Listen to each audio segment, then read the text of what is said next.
Hi guys, this is Sliver here, and a few of you might remember that I discovered a brand new farming method for Diablo 4 Season 10 reputation farms, and I made a video about it a few days ago. Now, there has been some updates to that farm which made it way smoother, way more reliable, and way faster, up to the point that it can get 30,000 of the seasonal currency per hour. So I'm going to explain the step-by-step process of how to do this new and updated, more effective farm in this video.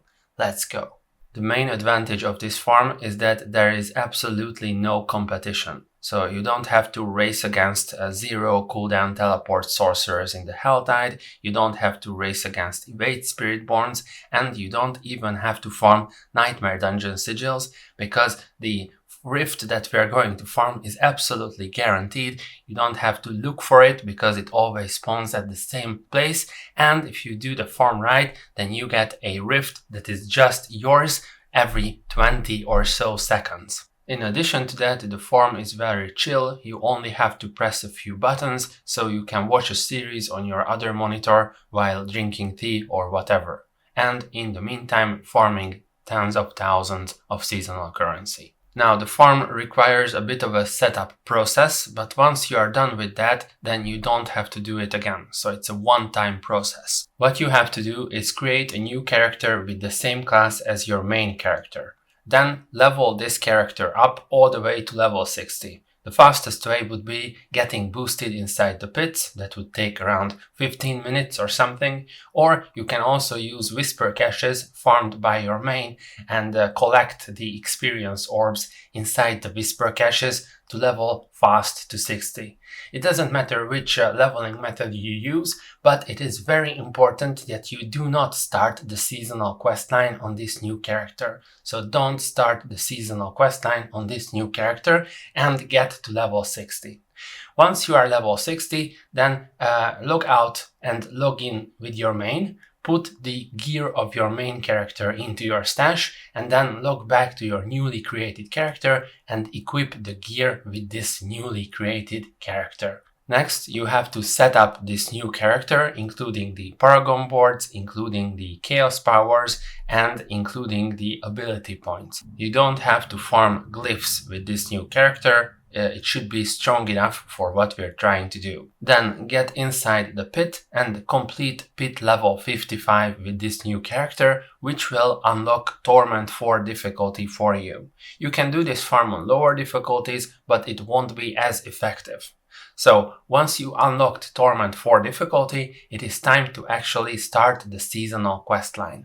The very first quest of the seasonal questline will take you out to the shore, where you are supposed to close a chaos rift. This is the quest that we are going to farm over and over and over again. We're never gonna complete it, and this will guarantee us a private chaos rift. So what we're going to do is go to the place of the quest where the chaos rift spawns, and then look at what chaos bringer demon spawns. Now, a Chaos Bringer demon always comes out of a Chaos Rift, and you can get a very useful buff from this Chaos Bringer demon. This buff will cause the enemies that you hit to drop seasonal currency, and when the buff expires, there's a large explosion of seasonal currency around your character, and this way you are able to get around 2000 seasonal currency per buff. So we are looking for this buff. However, not every Chaos Bringer demon will give you this buff when you kill it. So what we are doing is approaching the Chaos Rift that appears during this quest. We're going to take a look at the Chaos Bringer demon that spawns, and we're going to inspect the buffs of the Chaos Bringer demon, which you can see under the nameplate of the Chaos Bringer demon. If there is only one purple swirling buff on the Chaos Bringer demon, then that is not good for us. If we kill this demon, then it will not give us the right buff. So if this happens, if the Chaos Bringer demon only has one purple swirling buff on the nameplate, then we're going to TP out with our character. We're not going to kill anything, we don't have to log out and log back in, simply all we have to do is TP out.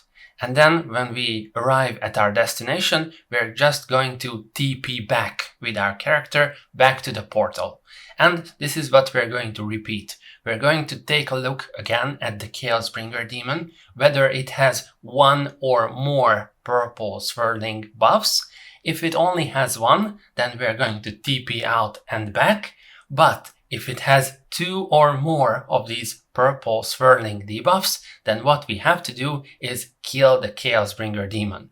Now, I suggest using single target abilities to kill this demon, because if you kill everything, including the rift, then the seasonal questline will progress and you won't be able to do it again. So once more, if the Chaosbringer demon has two or more purple swirling buffs on his nameplate, then we want to kill the Chaosbringer demon. This will grant you the right buff, and then you can run around the area killing a lot of mobs, which will drop seasonal currency for you, and once the buff expires, you will get a large splash of additional seasonal currency, and you can get 2000 or more seasonal currency per buff. Now, as you might imagine, it is RNG whether the Chaosbringer demon has the right buff to give you or not. It is not unlikely that you farm this for tens of minutes where you don't see a right Chaosbringer demon, but that is true for Helltide and Nightmare Dungeon farming as well.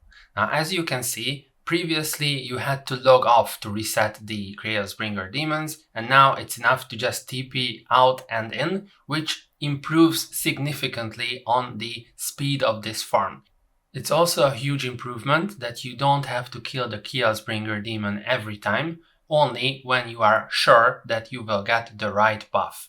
Therefore, I still really like this farm, mainly because of the chillness, the relaxed atmosphere that you can feel while you are doing this farm, instead of running around like a madman in the Helltide, competing with sorcerers with zero teleport and evade spiritborns, even if you turn off the cross-network play. And this is what I wanted to talk about for this video. Let me know in the comments if you had any luck using this farm, and thank you very much. See you guys next time.